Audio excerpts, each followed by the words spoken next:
Hello and welcome to the Marina Show. I am the Love Alchemist, the author of Men Need Love Too. And on today's show, I have the honor of welcoming Adam Rowe. Adam Rowe is a creative entrepreneur. He brings creatives together to enhance their creativity and to build a community. But Adam is a master of being a creative entrepreneur and also manifesting 1 million overnight. Not only has he done this, but his speeches, if you go over and listen to them on Instagram or listen to his TED Talks, are some of the most inspiring speeches I've ever heard. His philosophy is second to none and his wisdom is outstanding. One of the main takeaways and philosophies I love that we both share is the goal of life is not to be happy, it's to live fully. And creativity is the key to relationships and love. So get creative. Adam shares with you his life experiences, how he is where he is on his journey today, and his philosophies. Hello, Adam. Hello. Thank you for being on the Marina Show. You're welcome. Thank you for inviting me onto the Marina Show.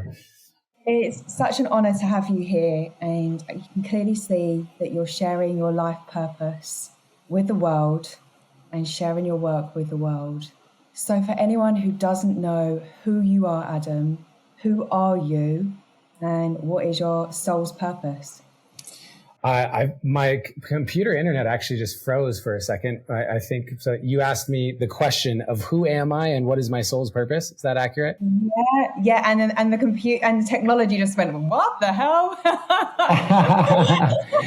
Yeah. Well, I would say I have a different answer every time I'm asked that question, and I believe the reason for that is because I'm ever evolving. I think as a human, you want to know the what I am, I'm just human and figuring this out alongside everybody else. And so for me, I guess my soul's purpose is to learn, to grow, to expand, and to do that through creativity. Creativity is the thing that unifies everything that I do. And I believe that anyone who has creativity in their life is going to be a happier human. Just even if it's 1% or 50% or 100% happier, if you have some creative expression in your life, you'll be just a bit happier. And I think that is universal across the board for anyone, for everyone. It doesn't matter your age, your race, your religion, your gender, or anything. And so for me, my soul's purpose is really about creatively expressing myself and helping others to do the same. And how absolutely beautiful and how resonant, because in relationships, I talk about this in my book, Men Need Love Too. And it's one of the keys, I believe, to a successful relationship. Mm-hmm. And I've lost your picture, Adam, but I hope you're still there. It's creativity. Yeah, it's creativity. I think that it's, if you want longevity, it's creativity, which is the key in relationships. How do you relate to that? Yeah, I think in relationships, we're constantly evolving. The person you are when you first start dating is not the same person you are after 2-3 years of dating, or at the next chapter when you have a family and you become parents. The humans that you are in relationship are ever evolving. And so you have to get a bit creative to keep a relationship lasting and fun and expansive. You really do have to get creative. And the thing about creative energy that is important to understand is that it's just life force energy. We all have life force. We have this life force energy, and it's expressed in one of two ways. It's either expressed creatively or it's expressed sexually. But both of those, your sexual energy and your creative energy, are the same fundamental underlying energy, which is your life force. Boom, boom, boom. And this is where people get confused, really. And I think repressed sexuality is also repressing your creativity in so many ways. And so to channel that into what you love is one of the most beautiful things. Mm-hmm. Yeah, I think that I've had the opportunity to work with a lot of incredibly successful clients. They have made their money. They're doing big things in the world, and they all have the same fundamental desire when they've hit that mountaintop, which is they want more creativity in their life. They want to feel more expressed. There's a part of them, their unique essence, their unique voice that they're desiring to get out to the world. And that seems to be the most universal desire that I have found amongst everyone I've worked with that has hit a certain mountaintop, which tells me when you look at children, they're so creative. They're just giant balls of creativity running around with their imagination on full display. And so at some point in time, kids shut that down to do what they think is realistic. But then if you do the realistic thing, you make all your money, you have your success, you come right back full circle to wanting to be creative and play with your imagination and just play your way through life again. And so can we find a way to move through the world without ever giving up our creativity, without ever sacrificing our imagination? Can we actually do that? Because I believe we'll be more fulfilled if we do. I love that. I totally agree. I think the master knows no difference between work and play, right? And so it's getting everyone back to play and getting everyone back to that creativity. And also romantic relationships. It's the dates you remember the most are not the ones that are necessarily the expensive ones. They're the most creative ones. They're the ones where, you make a picnic on the floor at home, put your candles down. Like, it doesn't have to be expensive. And I think lots of people don't play or don't allow themselves to play because they think they're not where they're supposed to be in life. And I think that's really sad. I agree with you. And I think that's one of the reasons why a lot of great art is born out of poverty, and a lot of great art is born out of difficult times, is because it forces you to get creative. You have to get resourceful.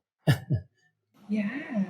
It's just the beauty of life is creating magic out of nothing. If you can continuously, sorry, the aeroplane's going through, but the journey between two worlds that's the magic. You don't need anything to create. No, but what you do actually need is a willingness to go beyond what you know, because that is the thing about creativity. Creativity is just about putting together patterns you've never put together before. If you're playing the piano and you want to make music on the piano, you got to put notes together in patterns that you've never put together before. When I write my poetry, you're putting together words in ways that have never been put together before. And so that's what makes it unique, is just new patterns. And so to do that requires that we step outside what we know. And for a lot of people, moving into the unknown and out of the areas that they may be comfortable in, or they may have some success in, or whatever, can be incredibly confronting or challenging or scary. And so creativity and the creative process is a process that is very brave. There's a lot of courage to step into your creativity. And I just want to acknowledge everyone who's doing that. That's really beautiful. I suppose that's the same as lots of courage and growth in essence, like growing and just not staying stagnant. It's courageous, but that's also very attractive. And I think when relationships get stagnant, it's because we're not being creative. We're not growing. We've lost the passion inside of us. And so perhaps we've lost the passion in our relationships.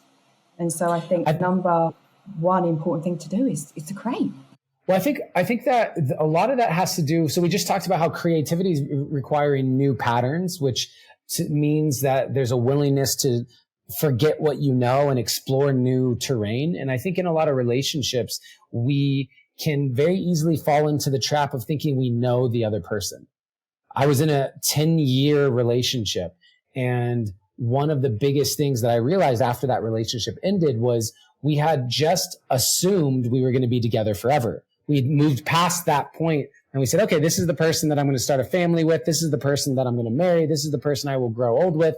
And as a result, we stopped learning each other. We stopped dating each other. We stopped looking at each other through the lens of, hey, maybe I don't really know this person. And so that newness is something, like I said, you sit down at the piano. Sure, you know how to play the piano, but to come at it with a sense of newness and say this time of playing the piano might surprise me. There might be something different that happens today.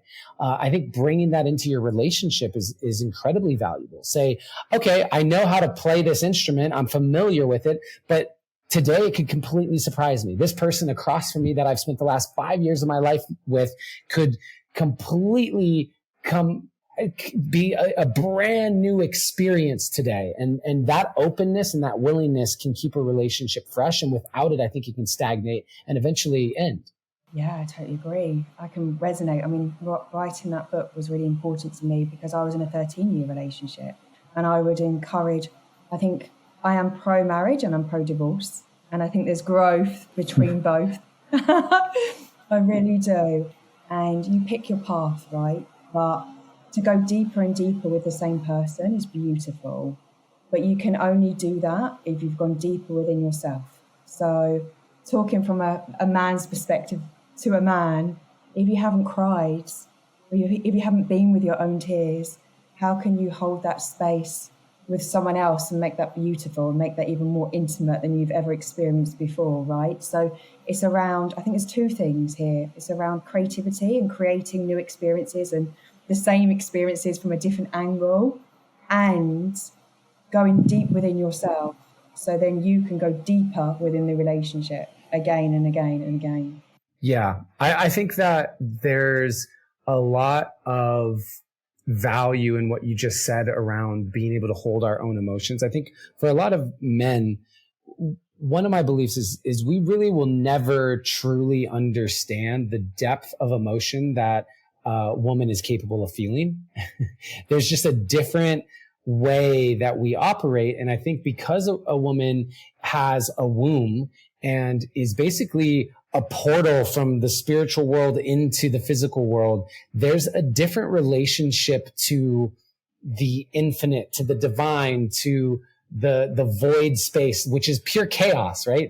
There's no linear there. There's no logic there. There's just isness. I think as a man, I will never really be able to understand what that is. I can conceptualize it. I can talk about it with women, but I will never understand the real depth of feminine emotionality and chaos that goes on.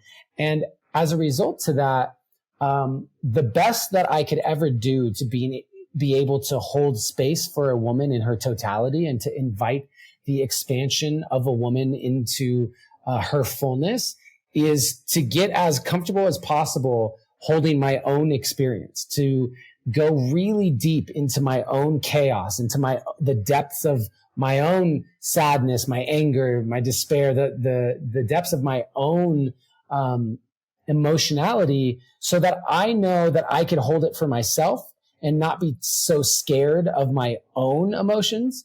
And that will open up the ability for me to hold it for the women in my life. And I think a lot of men move through the world not having done that for themselves. I think a lot of men, particularly with anger, anger is one where I think a lot of men suppress it and push it down and are scared of their own anger and have experienced in life for how much anger and rage they have inside of themselves, for what they've explored, the traumas they may have endured, the hurt and the pain that they've experienced.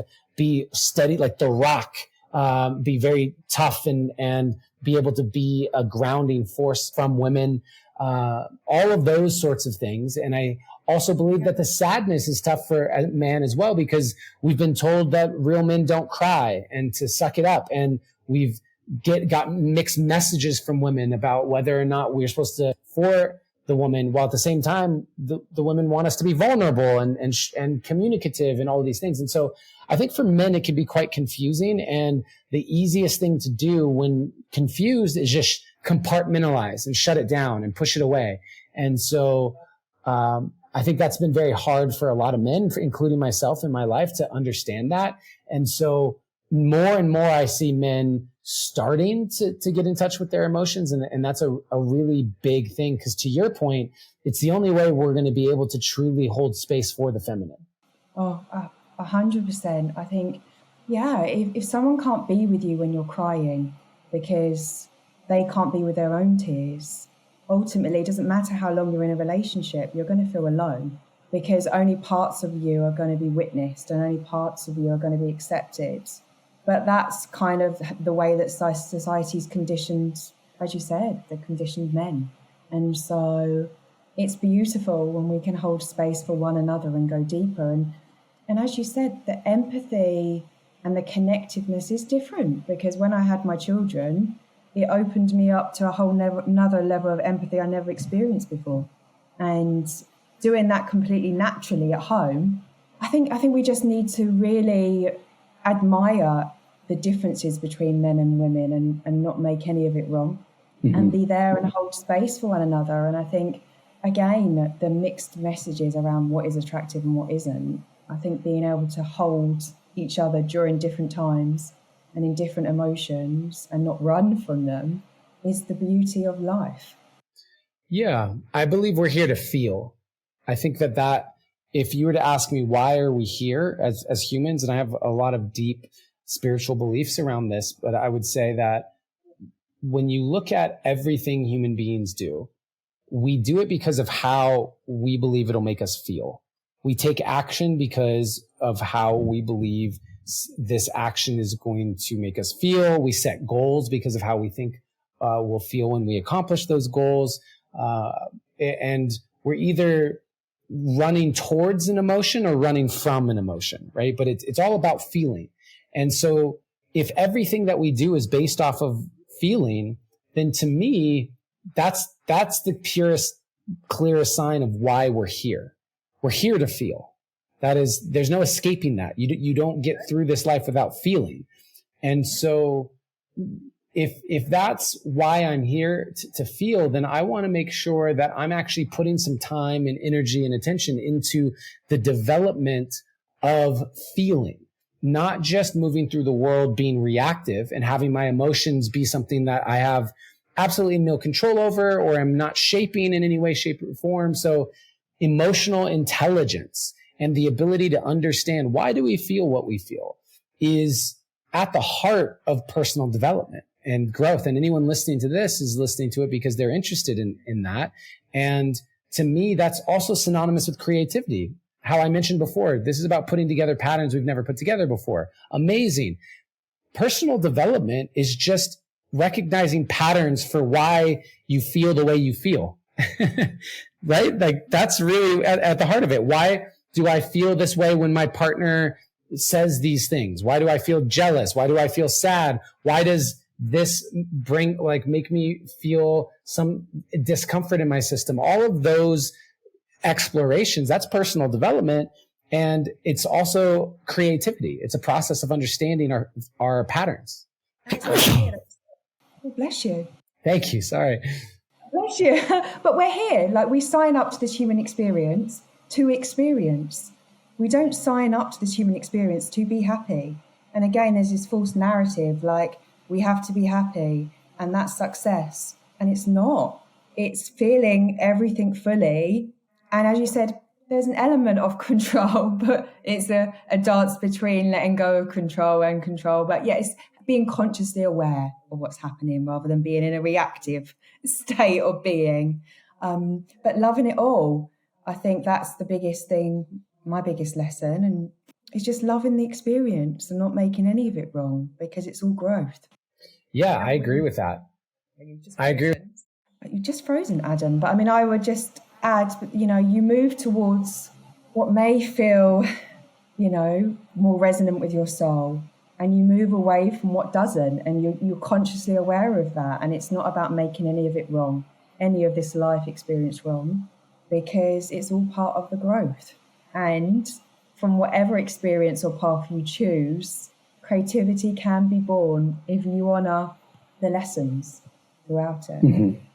Yeah. And that's one of the biggest pieces, is recognizing that we do not have any emotions that are wrong. I grew up in an environment where I thought it was wrong to feel my emotions, and that I was told not to cry like a little girl and all of these sorts of stereotypical sayings that shut me down emotionally.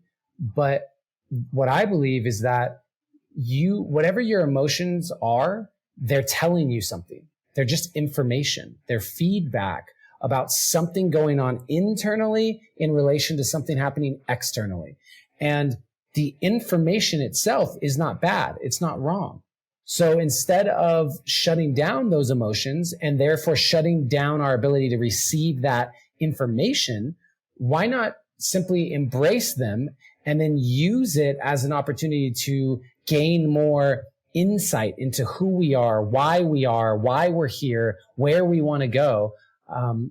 My emotions are a gift. I have a line of poetry where I say, your emotions are the gift God gives you every time you breathe. And so if anyone's listening to this, don't run from your emotions. Take them as without assigning value to them. Like, this is wrong, or this is good or bad. Just take in the feeling. And from there, go into the curiosity of why. Yeah. And that's where the growth and creativity can come from. And also deepening your intuition in this world. And you talk a lot around sexual expression as well and creativity. And I love it in Think and Grow Rich, where, it's all around but people don't become really successful until around 40 because they learn to channel their sexual energy into their creativity. And seeing as that's your thing, talk to me a bit about that. Yeah, it goes back to what I was saying earlier, which is that life force energy is expressed creatively or sexually. Those are the two ways that our life force is being expressed. And I think what Think and Grow Rich is speaking to in a lot of ways is younger men tend to take all of that life force energy and express it sexually and try and have as much sex as possible and with as many partners as possible or whatever it is. And as a result, that life force energy is not being expressed creatively necessarily. And so what is valuable to do is find a way for the life force energy to be expressed creatively and charged sexually, so that the sexual charge, so even going out into the world or with your partner, allowing that charge to build is cultivating more life force, which is going to allow you to flow it into your creativity. And that's what Think and Grow Rich is really talking about. It's talking about successful men being highly sexed. Well, that's because just having more flirtation, having more just sexual charge in your life, if you have a creative practice, if you have somewhere to funnel that and you aren't simply funneling it into actual sex, you have the ability to take that sexual charge and fuel all of your creative endeavors. And that's going to make you a more outwardly successful person in achieving your goals. And, that's so beautiful, and that should never be repressed, even in a relationship. Because there's many people in relationships where it's made wrong to find other people attractive. It's made wrong to be, a sexual being, a human being. So none of that should be made wrong. It's your creativity. And if that's repressed, then that can lead to depression. So talk around that a little bit. Yeah, I think that this isn't ever, it's funny because it's so archetypal, and I've had these conversations in my own relationships around, monogamy or open relating or polyamory or all these different alternative relationship styles. For me, I can only speak for myself. Listen, anyone listening to this, whatever works for you and your partner, I don't think there's a right or wrong way to do it. I know for me, what I want to feel is that I can move through the world being able to have that sexual energy alive in me and be something that can be exchanged in a way with other people in a way that feels like it's nurturing and cultivating more of it. And then I can bring that back into my partnership and make sure the act of sex or any of that, it can happen in a primary partnership. But I do think that when I was in my 10-year relationship, when I left the house, I shut down my sexual energy. For me, it was, okay, I am being a good boyfriend by shutting down all of my sexual desires or finding other people attractive. I just shut it down. And I thought that was me doing like the good guy thing in a monogamous partnership. And having moved through the world now for several years after that partnership, I realized, okay, I don't ever want to shut down my sexual energy. It's too important to what I want to achieve in this life. It's too important to how I want to feel in this life. And can I find the partner who wants to meet me in and has the confidence and the comfortability to be okay with that? I think a lot of people have not healed their wounds around sex and sexuality. And so jealousy and all of the uncomfortable feelings that there's very few feelings quite as triggering as the idea of your partner leaving you for someone else. You know, it's a very difficult thing to imagine.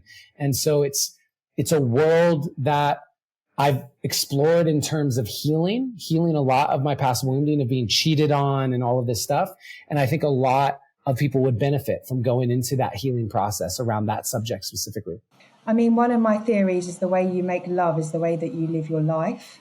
And it's, you know, it's helped a lot of men, that theory in itself. And I so resonate because I was such an outgoing, flirtatious individual. And then when I was in my 13-year relationship, I shut it all down. Like, I would go red if a guy would say hello to me. Like, I thought that I was doing something wrong by saying hello to a guy. And I lost myself and I lost my creativity. And that wasn't his fault. That was the paradigm of the relationship and what I thought was right, and where I was with my own healing and my own transformation, and coming out of that and looking at that and seeing how being able to be expressive and say, look, I found someone else attractive, would stop you from making that wrong, or, you know, just being able to have these open conversations with someone that can hold that space and know that it's normal and there's nothing wrong in that.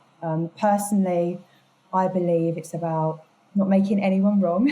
Like you said, there's all different types of relationships, but it's about going deeper with one person personally and yourself. I would personally find fulfilling, and hence the correlation, because I've seen a lot of men that have come to me that can't go deeper with themselves, and then they're going then to the next woman and the next thing and the next sexual experience, which is okay if that comes from a whole place. So I really resonate. I think that it's something, your creativity and your sexual being and your energy should never be repressed in a relationship. And I find it sad, actually, when a guy would come to say hello to me and he's in a relationship and you can tell straight away that he's got nervous, or he's commented on my Instagram. The next thing is a picture of him and his girlfriend.